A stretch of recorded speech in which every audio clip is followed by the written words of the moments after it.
Need to send a document, photo, or video to a friend on Viber? Learn how to easily attach and send files directly within your chats, making sharing quick and seamless.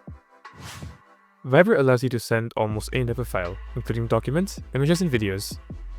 There is, however, a file size limit of up to 200 MB per file. This makes it a convenient way to share content directly within your conversations without switching apps or using email for smaller files. So, from the Viber app, go to the chat where you want to send the file. There, by the message box at the bottom, tap on the small icon with the plus sign on it. In the options menu that opens up, tap on File.